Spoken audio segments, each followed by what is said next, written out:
Next topic, operations on process. Okay, what are the operations that can be performed when we are talking about a process? Two main operation. One is process creation and another one is process termination.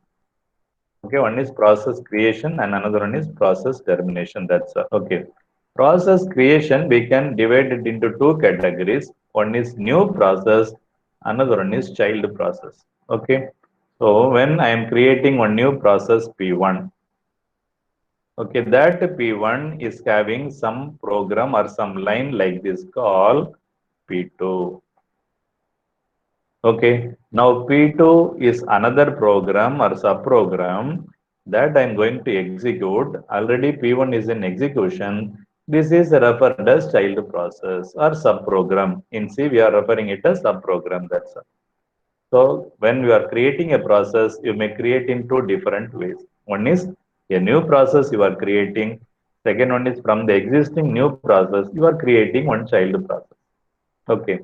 Same way, process termination also having two categories. One is normal termination, that is successful completion of the process.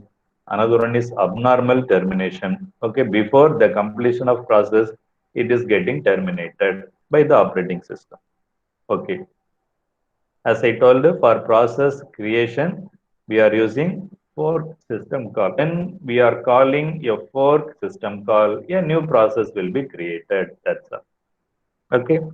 So like that, when you are going to terminate the process, we are using exit system call, successful completion of the process, exit system call.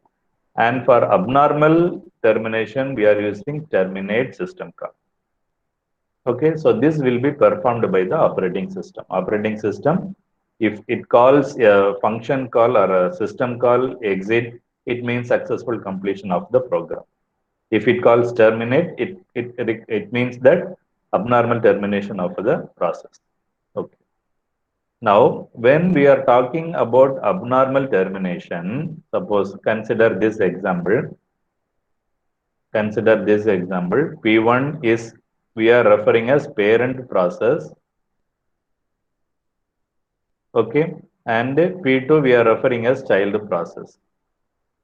Now, when we are talking about terminating a process, here we are having two different ways. Okay, terminating a child process and terminating a parent process. Terminating a child process will not affect the parent. Terminating the parent process will definitely affect the child. Okay.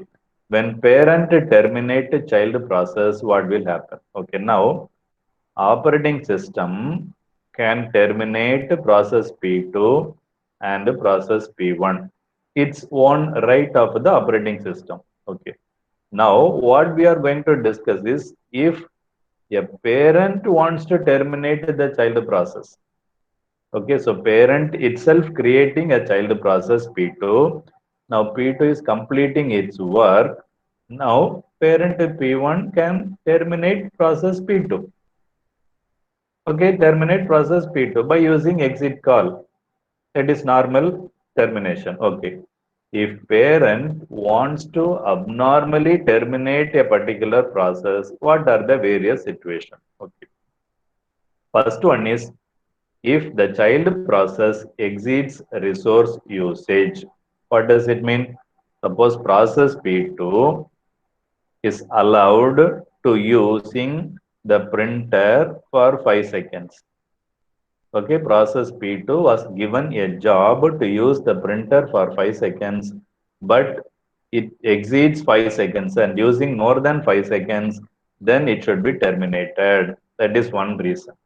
Another reason, the task assigned for the process P2 is completed. Okay, so if it is exceeding resource usage, what system call will be used? Exceed resource usage, what system call will use? Abnormal termination. Okay. If the task is over, what system call? Exit system call. That's all. Okay. And the third option, if the parent exits or parent has completed its work successfully, automatically all its child also will be terminated. Okay, a parent can terminate a child in two situations, normal and abnormal.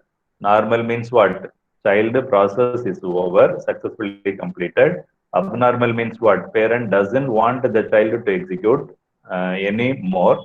At that time, abnormal termination.